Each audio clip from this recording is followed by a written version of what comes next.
and Amy Longzak from the Lamb Knitting Corporation. And I hope you've all had a chance to see the new machine down in the cranking room. If you haven't, stop by tomorrow and do so. You don't want to hear from me, you'd like to hear from them. And I think I'm starting with Amy.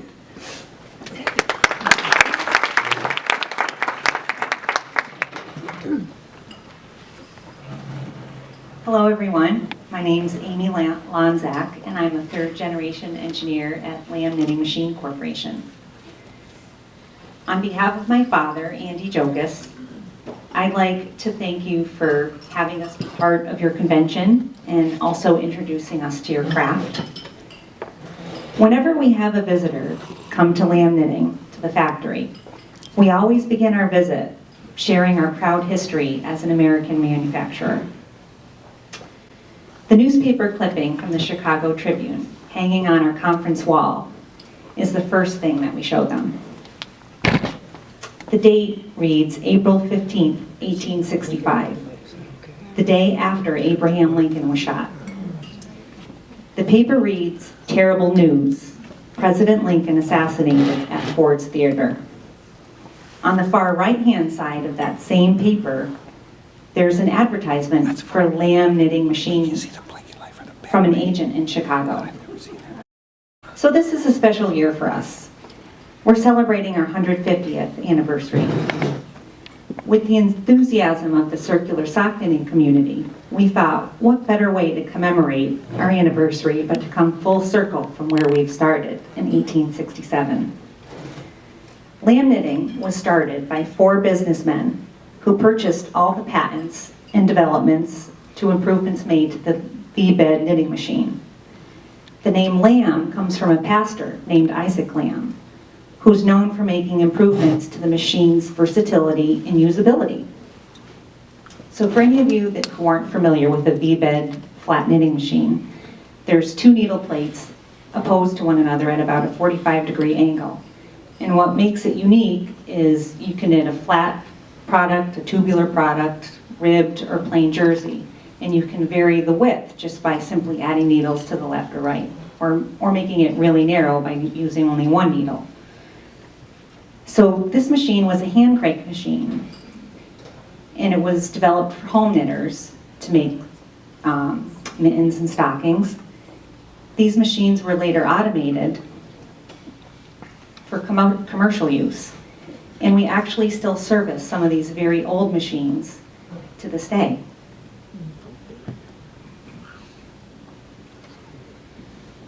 During these early years, Lamb also owned the patent to a hand-cranked circular sock knitting machine known as the Tuttle. This machine was invented by Dr. Calvin Tuttle, and it was developed to knit primarily stockings. These units were sold to hosiery mills and home knitters into the early 20th century. We're going to come back to the Tuttle after we continue our travel through time.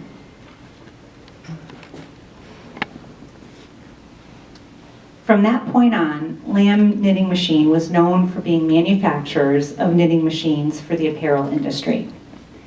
There was a time, briefly in the late 1800s, that Lamb merged with A.G. Spalding, manufacturing bicycle frames and also shotguns and rifles, in addition to knitting machines.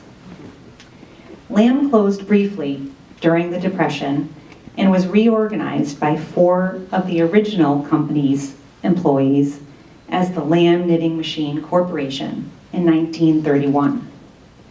At that time, the business rebranded itself by focusing exclusively on designing and manufacturing knitting machines. John Jokas, my grandfather, started working at Lamb a few years later as a part-time bookkeeper. Under his apprenticeship of Sam Wright, being one of the 4 original employees that reincorporated after the Depression, John learned about the machines, how they're put together, how to manufacture them, and he just fell in love with the trade. With his hard work over time, he was able to purchase the business from Sam Wright. At that time, the majority of Lamb machines sold in the 50s, 60s, and 70s were still for the apparel industry, and some for home furnishings. Over time, John saw less of a need for developing machines to knit wide fabrics.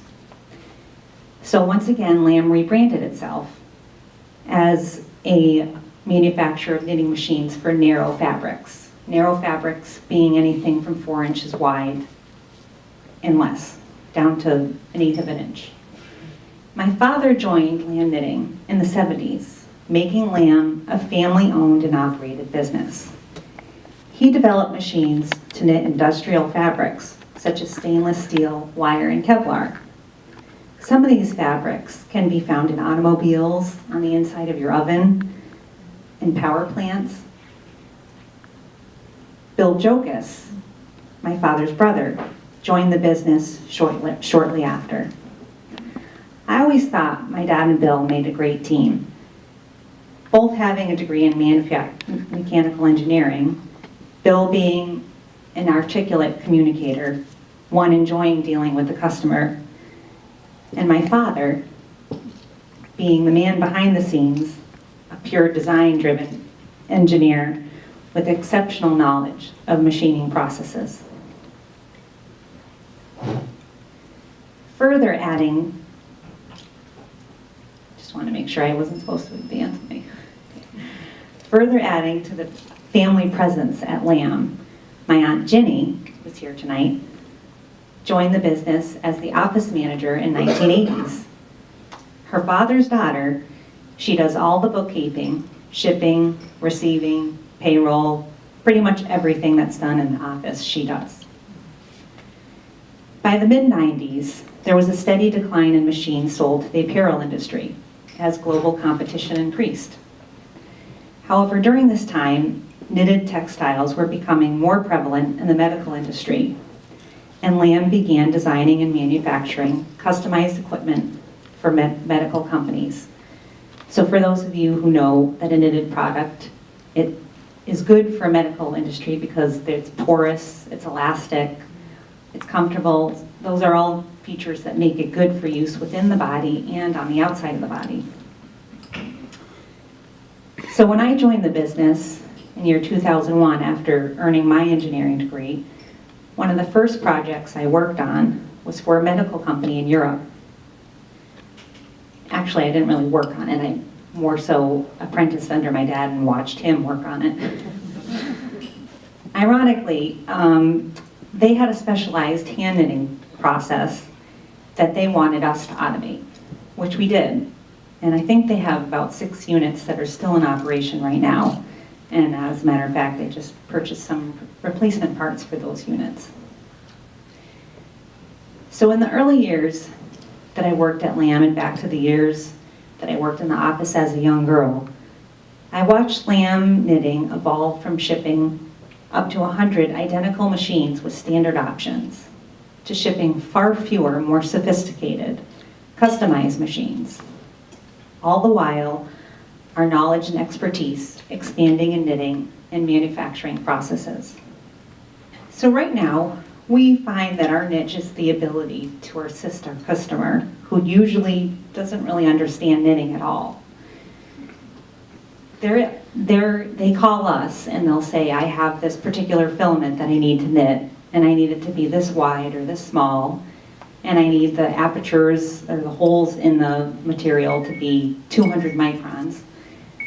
And we're able to do that for them. We're able to develop the equipment that they need to knit the product for their application.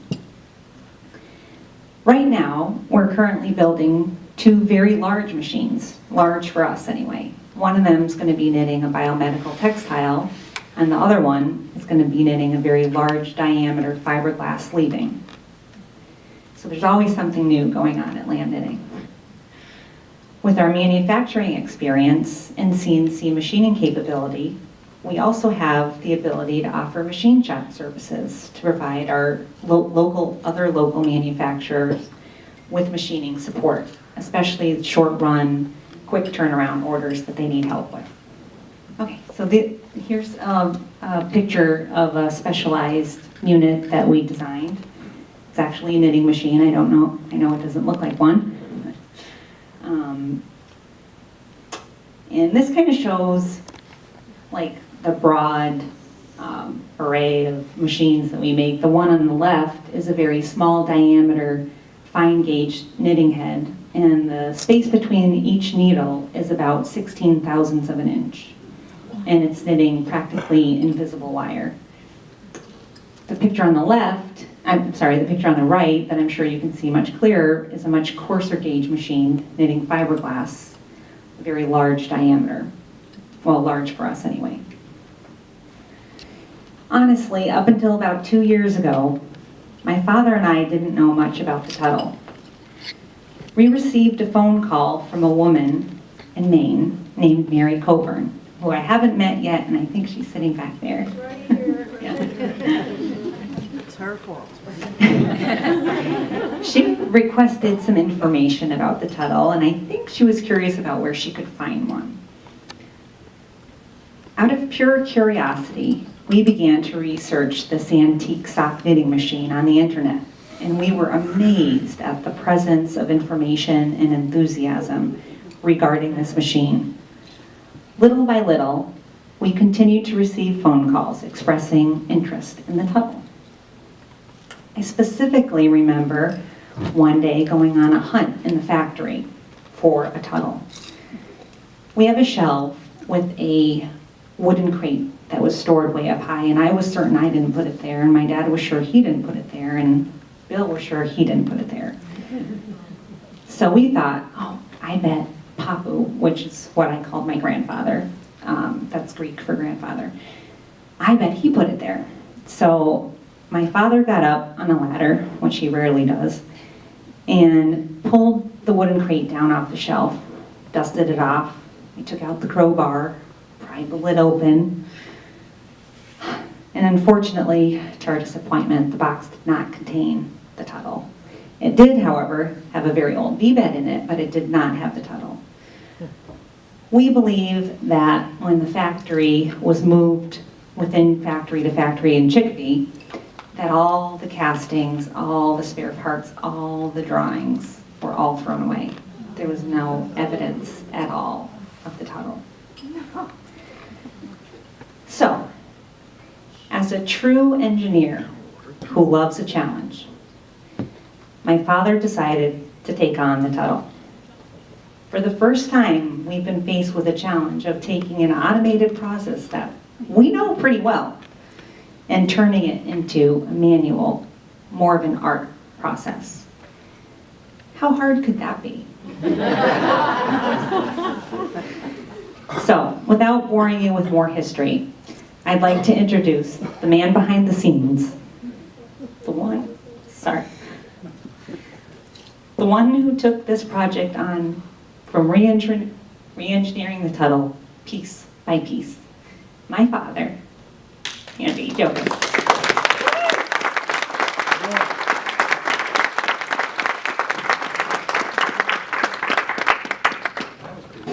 Yeah, I'm the man behind the scenes who doesn't know how to run a computer.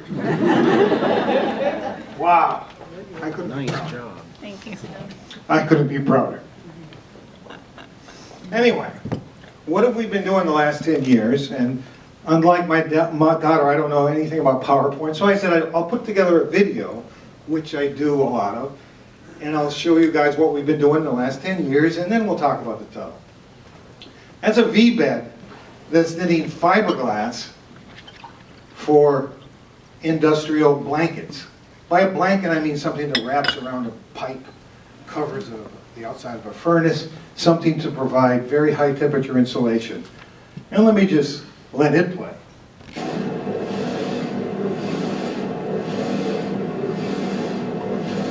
We're controlling that with a servo motor. Notice the cams go at a different speed and a different stroke than the yarn guide. Anybody who knows V-bed knitting will know that that yarn guide has to trail behind the cams when it changes direction. And in a moment we'll see a nice little close-up of that action. That fuzz on top of the V-bed needles was all fuzzy fiberglass that forms when you try to knit fiberglass. This machine here we built for a rug company that wanted to use the cord coming off that machine to tuft rugs. And once again, I get to take a break. We're taking about 24, 36 ends of yarn and turning it into 6 cords.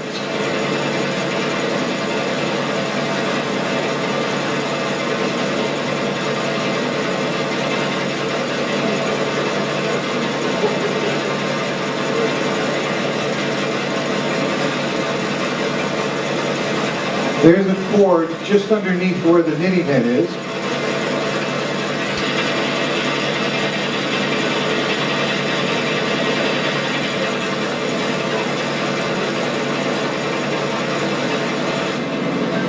And that's the back of the machine. Those are the rolls that the cord is being put onto.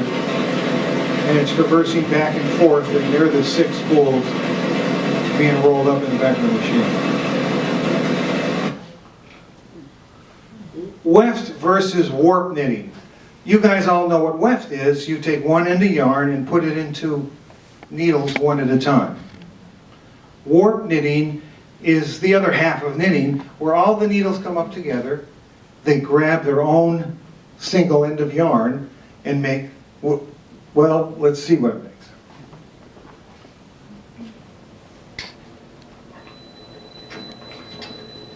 That's that machine going very slow.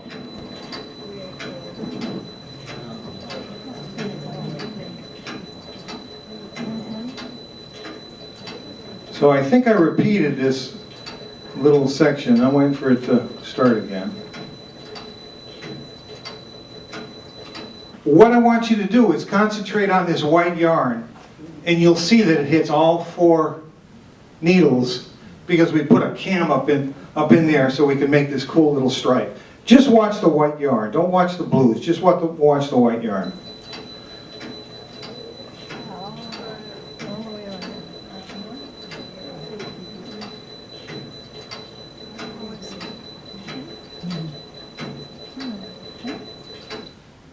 And that's some of the cords that we were making on that machine. Okay, we're back to fiberglass again. This is weft knitting. This is an industrial sock machine, if you want to call it, without the ribber. And this company, believe it or not, wanted to knit fiberglass, put it into a big tower, treat it with chemicals, and unravel it, and sell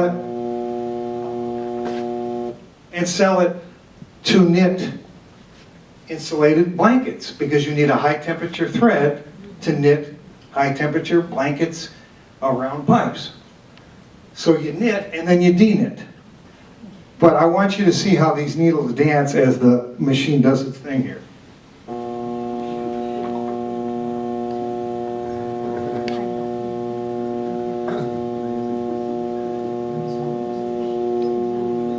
Okay, somebody speed that machine up, will you?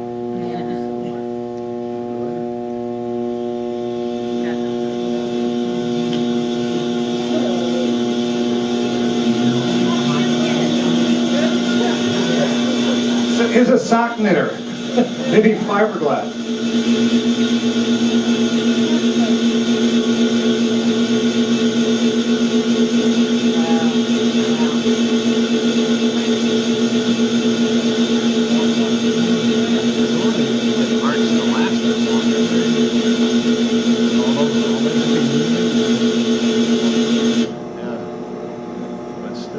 Okay, Amy told you about my expertise. Now this is her expertise that she has really, really taken on. We're knitting nitinol wire here, a 1/2,000 thick. Take the hair on your head and cut it into 6 stripes, and that's what she's knitting there. The diameter of that cylinder is about what, 3/8 or 1/2 inch? I said 3/8.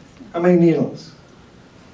50? 50 needles around a 1/2 inch.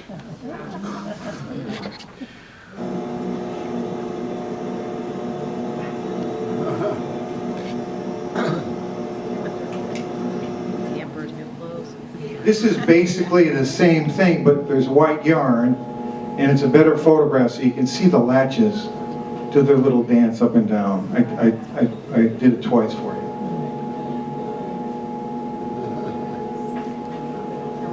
So anyway, now we're going to talk about the toe. There's Mary's name again. That's twice and you're done, okay? She basically said what Amy said, that why don't you guys do this? And like anybody in the 21st century, we went onto the internet. This is supposed to remind me what we did. And we looked around and we saw there were a lot of you folks that love this stuff. And, you know, that's what got us going, actually. And then Seth, sitting at our table there, and his family was generous enough to come down from an hour and a half away. Half an hour. Half an hour, but still. He brought all his stuff, showed us how to knit. I've just finished the hem, so I've knit from here all the way around to here. I've hung that first bar, the first stitch back, knit across, and it locks all the stitches in so it does not come unraveled. I have to knit a few rows and drop it down enough so I can put the ribber in easily, and then we'll start on the ribbing section here. So I'll knit 5 rows.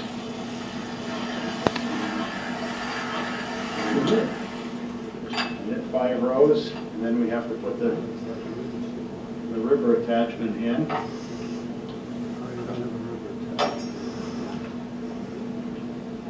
And it's going to work out perfect right there. So that was the first time we had ever seen a machine that close.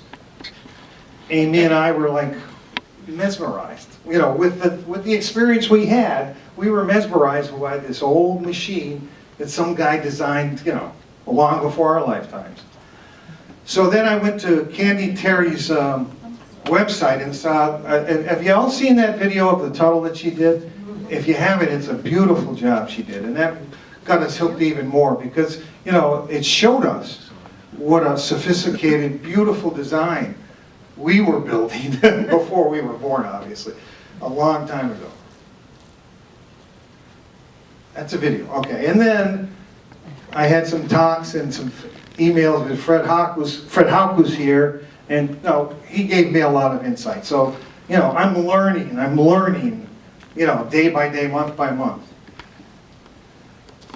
And then, last but not least, a generous man named Barry Travis lent me his machine. Gave me his machine for 2 years. 12th, right. And we're here with Barry Travis, and he's kind enough to show me how this tunnel cone goes back onto the shaft. And this is Barry. Say hello, Barry. Okay, Barry, show me how this goes back on there.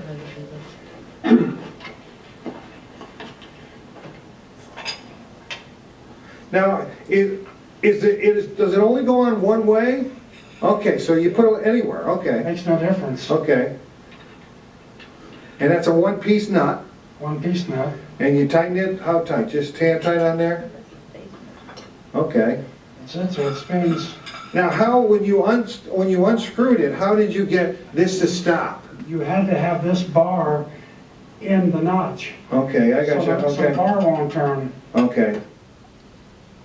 So that's how I learned, by asking a lot of dumb questions. How'd you do that? How'd you do this? How many people here know Barry? It seemed like a lot of you did. Have y'all met him? Who's met him face to face? Wow, cool.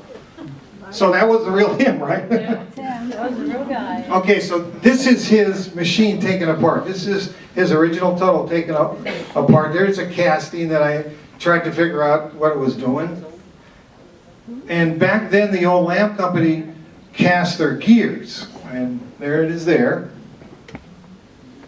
And so, you know, the learning process was really getting going. That's the river cam section. That's in the center of the river. Okay, so now, after a year and a half, we feel very proud of this machine. We're not ready to let it go out yet because we haven't beta tested it yet. but we're very proud of the features we have on it. There's some kinks to work out, but there's nothing that we're afraid we can't handle in a month or two. So what are the features?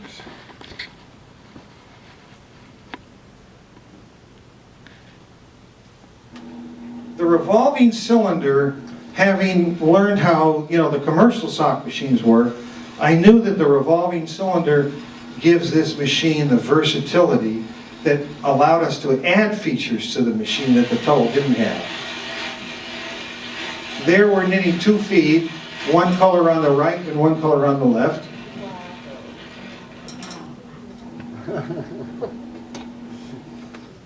And knowing what we knew about the commercial knitting machines, we knew that if you have a revolving cylinder, you better have a revolving takedown, or you're going to get your knees hit by that swinging weight, because I saw Seth's knees hit. So if you look underneath, we've got this little bearing that hook's attached to, and it allows the takedown to swing while the weights are just counterbalancing the back, sort of like you run an elevator. And confession, we don't want to redesign every wheel. We just want to redesign what we have to do, what we're good at. And so Fred was nice enough to just lend me that so I could bring it to the show. And as you knitters all know, you need a break if you're going to do a heel and a toe, which I can't knit yet. That's another story. So we're going to do the 1 up, 2 down, probably in a way you've never seen. The cylinder is going to revolve. Pardon my hands, but again, I'm just trying to produce a video here without hanging the hooks and everything. Okay, so now I'm putting the needles back together again, back all down, and we're going to knit.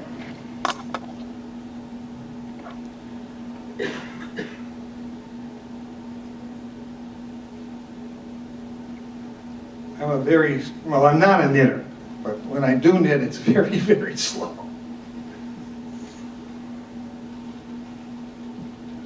We were all slow at one time too.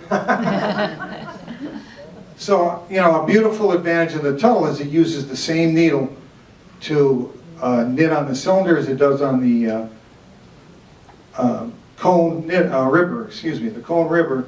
So you just pick up the needle, drop it in there, and away you go. We've added a needle spring, is that what you call it? You call it a needle spring to go around and hold the needles in. The old Tuttle didn't have that, and some of the feedback we got told us that, without that spring there all the time, it's a little clumsy because the needles want to come out. All your knitters probably have the spring. So now we're finally hooked up to do the rib knitting. And again, forgive the slowness, but I'm not a knitter. And we're doing 1 needle in, 1 needle out. The cylinder there is a 44 needle cylinder. And the rib is the ribber is a 22 needle. So then we switch it over, so there's 3 needles in and 1 needle out.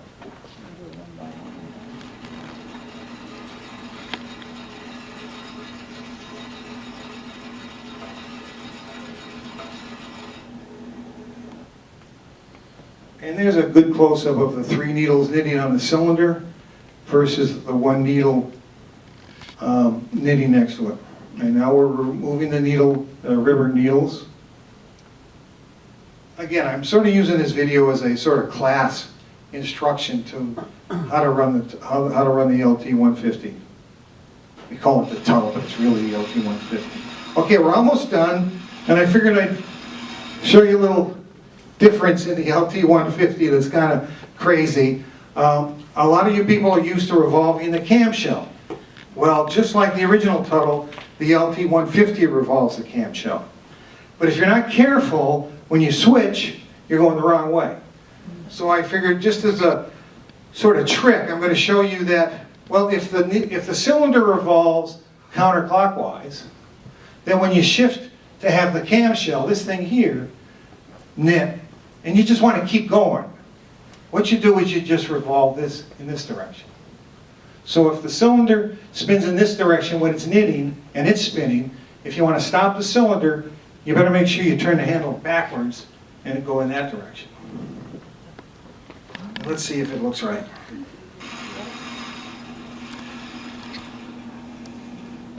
Oh yeah, I forgot. I'll show you about the stitch length change. Really cool feature. I don't really show you that stitch adjuster, but you've probably seen it in the videos, where all you do is you slide this lever and you get a long and a short stitch. Okay, now, see what I'm doing? I'm rotating that thing backwards. And it doesn't care which way you're going as long as you pick the right direction. And again, I'm going to do the stitch length change with the camshell rotating. Stitch length is bringing that needle down farther or not quite so far.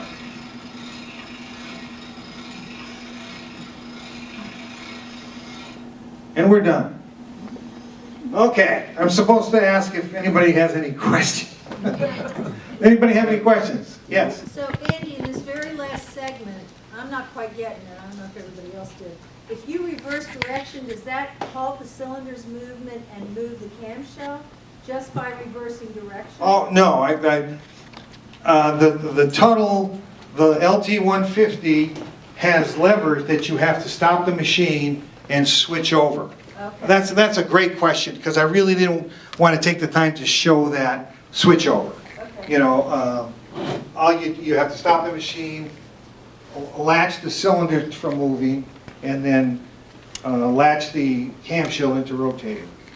So does that mean that if you choose, you can knit either clockwise or counterclockwise with the cylinder stationary? With the cylinder stationary, you can knit clockwise or counterclockwise, but you got to pick one. Okay. Okay, if you're going to make just a tube. Okay. But if you're going to make the heel and toe, like you folks are used to, Right. it does reverse. Okay. So you can go back and forth to make the heel and toe. Okay. Anybody else? Yes. Have you thought about what size cylinders you're going to have with that? Right now, we're sticking with that size. On Candy's suggestion, I brought a 44 needle cylinder to make a smaller sock for grandmothers and kids. And I also brought a 66 needle cylinder, okay? We have the technology to start making smaller cylinders or bigger cylinders, but we really would like to hone in on this size right now and just cut you the slots that you think you want to knit with. Yes. How much does that cost? The machine is selling at this show for $37.50, including the stand, cylinder, and a river tile. And we're not selling it yet, but if you want to pre-order it, that's what we're going to do. We all set? Anybody else? I don't want to stop if somebody's got a question. Yes? Any beta testers? Anybody want to be a beta tester? Yeah, I know. I did forget one thing. My daughter Amy claims that I'm an expert. In some things, maybe, maybe not. This is the first piece of rib that I've knit without a hole. And I've got one more person to thank. I've thanked a bunch of people. Ellen, right there. She came over to the machine. I was having problems making holes, and she said, "You're doing it all wrong. That's the wrong yarn." And there's somebody in this room that I owe money for the yarn that we took off of your table. We'll figure that out tomorrow. Thank you. Thank you.